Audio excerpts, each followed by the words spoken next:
The whistling wind tells of a bare reality, a land that for the past 6 months has waited for the skies to open up and a single drop of rain come to the rescue of these dried up plains. The biting hunger from a national disaster has chosen no friend nor foe as it eats up the life of those it comes across.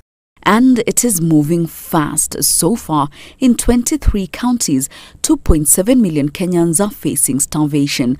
The government's resolve to put in place funds to mitigate the drought have not been adequate to meet the needs of those affected. We also have this 11 billion gap, and we believe and we have a conviction that the development partners will come on board to support us to ensure that this gap is indeed met. Of the 23 counties, 13 are now on red alert, and development partners have come on board to pledge their commitment to assist in the second phase of efforts to mitigate the drought. The government itself having rolled out 2 billion shillings in this current phase, the European Union has pledged 1 billion in cash transfers. The US government will give 5 billion shillings, Denmark 500 million shillings for direct water tracking. The United Arab Emirates and Chinese government have pledged to provide logistical support. We have, as a government, also approved 7.4 billion Kenya shillings to be used in phase 2 of this drought situation. We should stop lamenting as Kenyans. We should say we have a disaster. We should be out there to be our brothers and keepers. No one will come from outside to develop Kenya.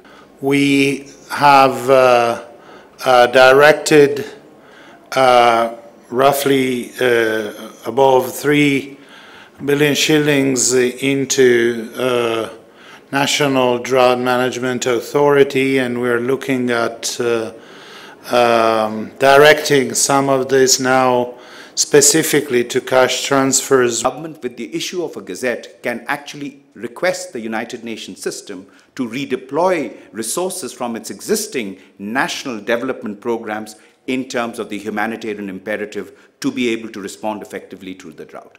We can stop for a while this craze of betting, spending our money to bet. Instead of buying food, people are sleeping hungry.